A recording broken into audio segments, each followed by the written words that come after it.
Era a madrugada de 26 de abril de 1986.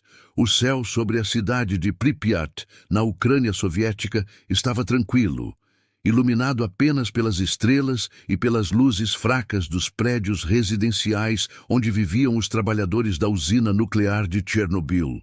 Ninguém imaginava que, em poucos minutos, aquele lugar pacato se tornaria o palco do maior desastre nuclear da história e revelaria ao mundo falhas profundas do regime soviético em plena Guerra Fria. A União Soviética, um dos gigantes da disputa geopolítica contra os Estados Unidos, construíra seu poder não apenas com armas e ideologia, mas também com uma rede de segredos e controle absoluto da informação.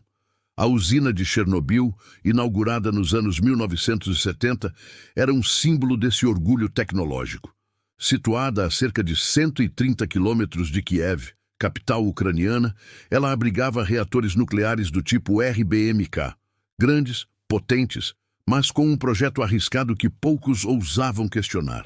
O reator número 4, onde a tragédia começou, funcionava havia pouco mais de 2 anos. Para os oficiais do Partido Comunista, ele era mais uma peça do quebra-cabeça energético que sustentaria o desenvolvimento da URSS.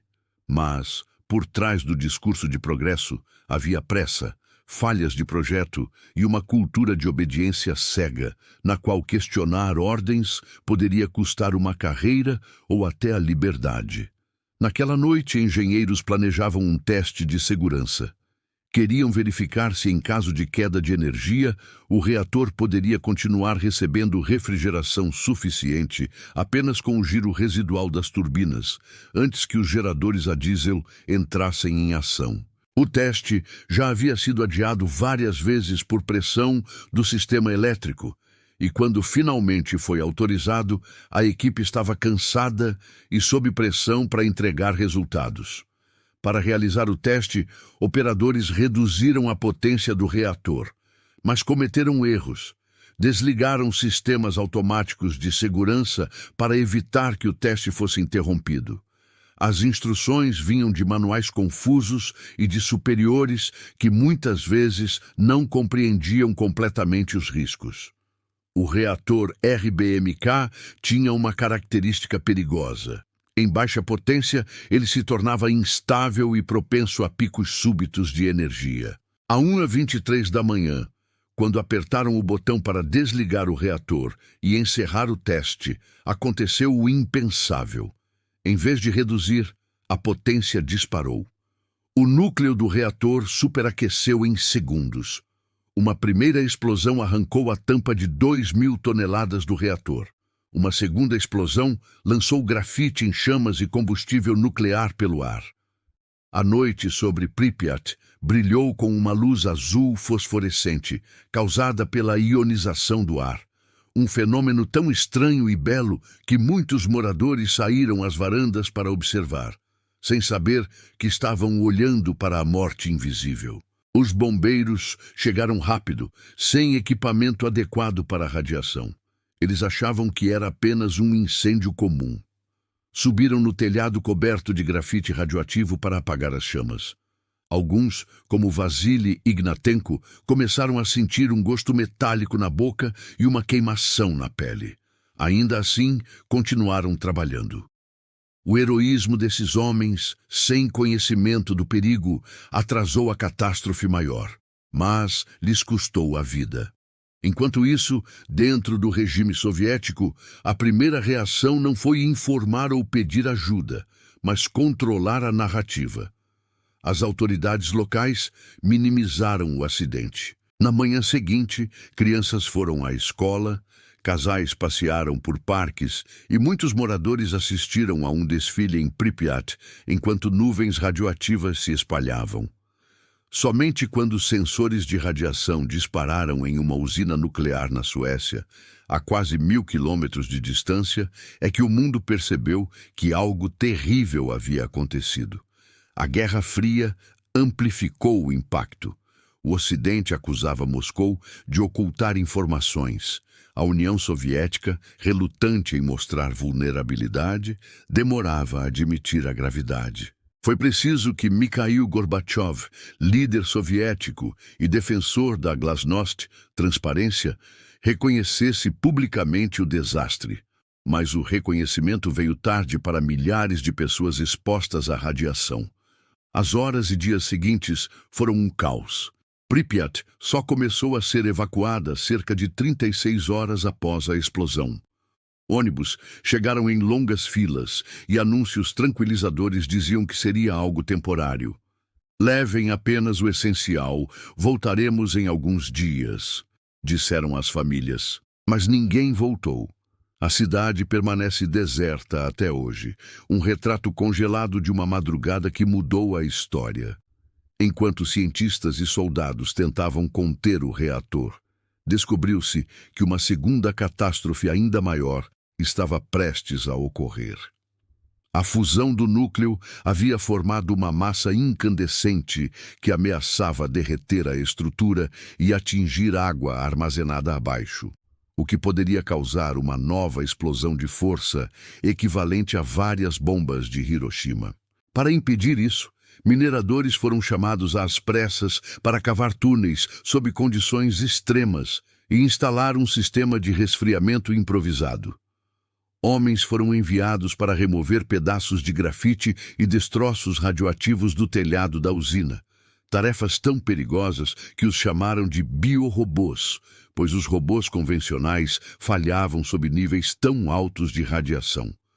Muitos desses voluntários, os chamados liquidadores, sacrificaram sua saúde para evitar uma tragédia ainda maior. A cobertura oficial do desastre, tanto dentro quanto fora da União Soviética, mudou o curso político da Guerra Fria. Gorbachev mais tarde admitiu que Chernobyl foi um ponto de virada para a glasnost e para o colapso do sistema soviético. O desastre nuclear talvez tenha sido o verdadeiro início do fim da União Soviética, declarou anos depois. A confiança do povo soviético em seu governo foi abalada de forma irreparável, e os segredos mantidos por décadas começaram a desmoronar. Mas a história de Chernobyl não terminou com a explosão. Nas semanas seguintes, a radiação se espalhou por grande parte da Europa, contaminando solos, rebanhos e rios. Cientistas debateram por anos o número exato de vítimas. Enquanto as autoridades soviéticas minimizavam, organizações internacionais alertavam para dezenas de milhares de mortes por câncer e doenças relacionadas à radiação ao longo das décadas seguintes. As semanas após a explosão trouxeram um silêncio estranho sobre Pripyat e as vilas vizinhas. Casas ficaram abandonadas com pratos na mesa, brinquedos espalhados no chão e roupas penduradas.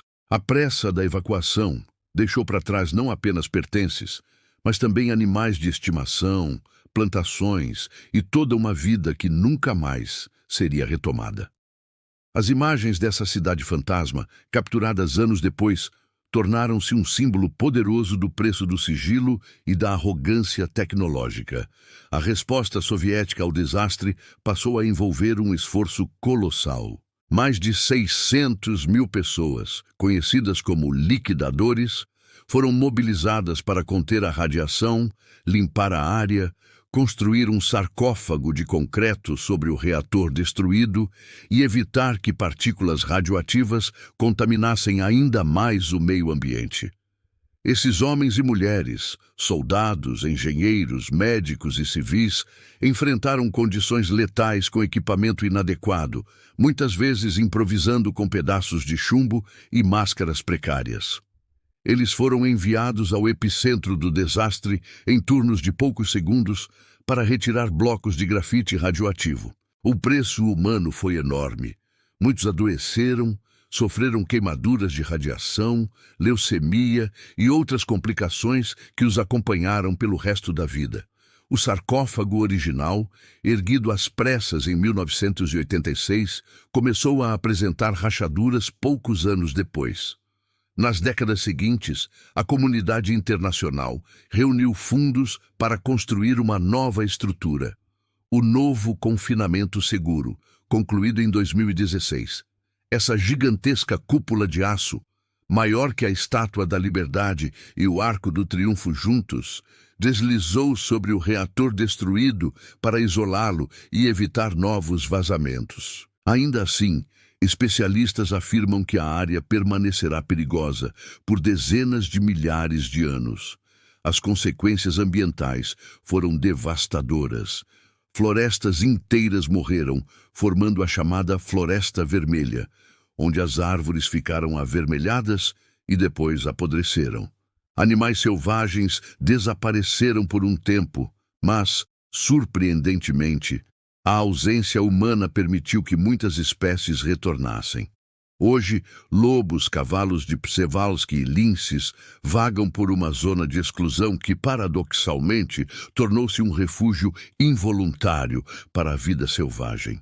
Politicamente, Chernobyl corroeu ainda mais a credibilidade do governo soviético.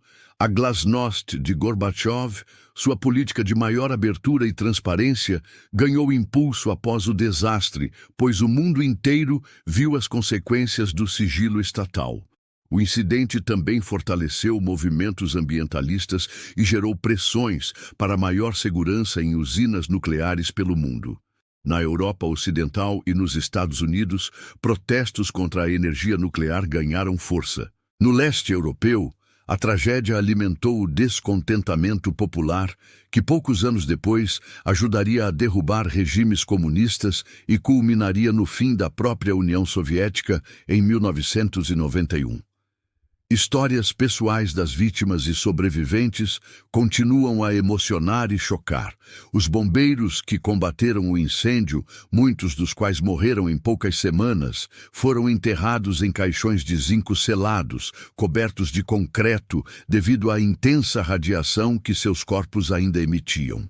Enfermeiras e médicos relataram como pacientes sofriam queimaduras internas invisíveis, e como seus próprios equipamentos falhavam diante de níveis tão altos de contaminação. Famílias foram divididas, com crianças separadas de pais doentes. Muitas dessas pessoas, anos mais tarde, deram depoimentos em documentários e livros, revelando o sofrimento oculto atrás das estatísticas oficiais.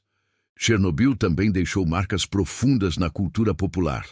Filmes, séries e livros exploraram não apenas o desastre em si, mas também o clima de medo e censura que o cercou. A minissérie da HBO, lançada em 2019, trouxe uma nova geração de espectadores para essa história, ressaltando os dilemas morais, as falhas do sistema e o heroísmo silencioso daqueles que enfrentaram o perigo.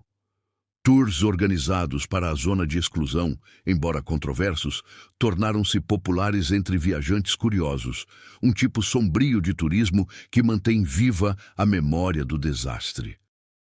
Hoje, Chernobyl é mais do que um local devastado. É um símbolo. Ele expôs o perigo de regimes que priorizam imagem e poder sobre a segurança de seu próprio povo.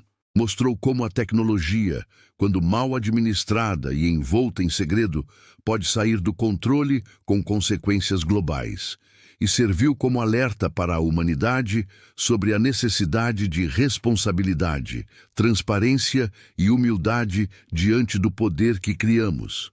Quase 4 décadas após a explosão, o nome Chernobyl ainda evoca medo e fascínio. O vento que sopra pelas ruas vazias de Pripyat parece carregar um sussurro, um lembrete de que um erro, uma combinação de pressa, orgulho e descaso, pode mudar o mundo para sempre. Quando os historiadores olham para o fim da Guerra Fria, muitos apontam para eventos políticos, discursos e tratados. Mas talvez o estopim silencioso tenha sido aquela madrugada em abril de 1986, quando uma luz azul cortou o céu ucraniano e revelou a fragilidade de um império. E assim, enquanto o sarcófago metálico permanece sobre o reator destruído e a natureza lentamente reclama o território abandonado, Chernobyl continua sendo uma advertência viva, um marco da história mundial, um fantasma da Guerra Fria e uma prova de que a verdade, por mais dolorosa que seja, sempre encontra um caminho para emergir. Percebemos que até os momentos mais sombrios podem abrir caminho para mudanças que definem eras inteiras. História proibida, revelando os segredos que o tempo tentou apagar.